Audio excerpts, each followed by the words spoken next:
Esse ataque que aconteceu a dois israelenses, funcionários, inclusive, da Embaixada de Israel nos Estados Unidos, isso é uma grande preocupação, inclusive, né, com a questão da segurança. Dois funcionários da Embaixada de Israel foram mortos ao saírem de um evento no Museu Judaico em Washington.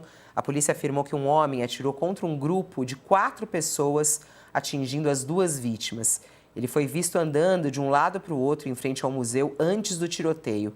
E o suspeito, um homem de 30 anos de Chicago, não tinha antecedentes criminais e ele gritou logo após ser detido, essas imagens aí, quando ele é detido pelos policiais: Palestina livre, livre, repetiu ele logo após o atentado.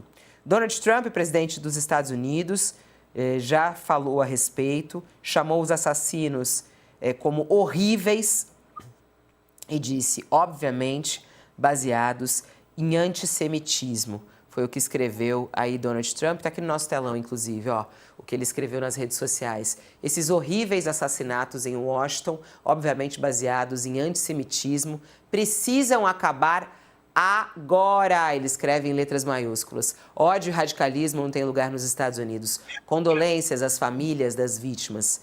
É muito triste que coisas assim possam acontecer. Deus abençoe a todos, foi o que escreveu Donald Trump.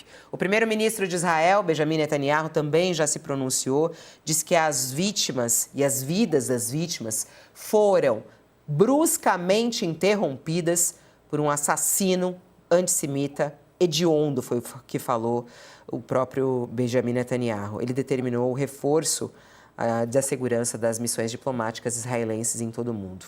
As vítimas eram um jovem casal prestes a ficar noivo. O embaixador de Israel nos Estados Unidos contou que o jovem havia comprado um anel essa semana para pedir a namorada em casamento. Isso aconteceria na semana que vem, eles iriam a Jerusalém para isso. A embaixada israelense destacou que Aaron e Sara estavam no auge de suas vidas. E um momento muito triste, inclusive, para os israelenses. Vamos lá, Jamil, começando com você. É muito triste essa história, a morte desse casal, desta maneira, com esta violência. Como é que você entende esse crime, né? E a resposta que pode vir em relação a isso? Fabiola, de fato não há nenhuma justificativa para essa violência, não há nada que aconteça que você possa dizer, mas é por conta disso ou por conta daquilo. É um crime, essas vidas valem absolutamente tanto quanto qualquer outra que a gente possa aqui discutir. Então, antes de mais nada, não há nenhum tipo de forma de amenizar ou de justificar algum tipo de um atentado como esse que acaba com a vida de 2 pessoas.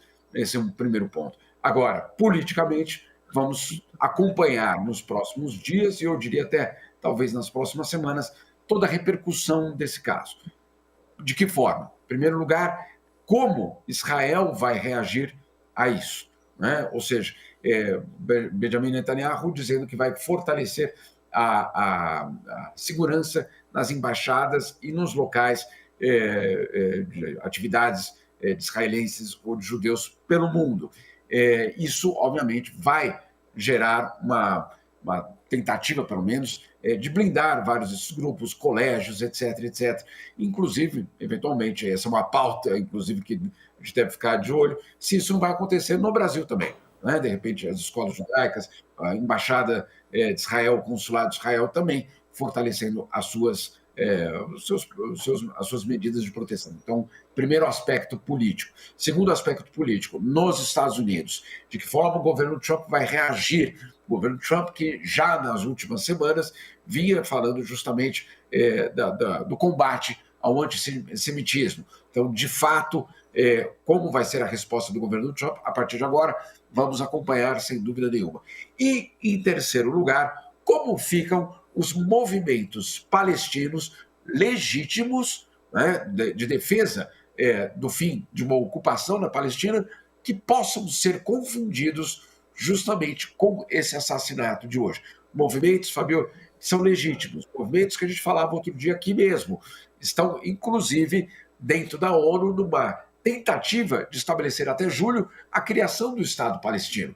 Palestina livre não é um assassinato. Palestina livre é um movimento real, inclusive bancado, basicamente, por 140 países no mundo, diplomaticamente, em prol, claro, da tentativa de criar o quê? 2 estados. O Estado de Israel, o Estado da Palestina. Então, esses 3 elementos a gente vai ter que acompanhar de muito perto.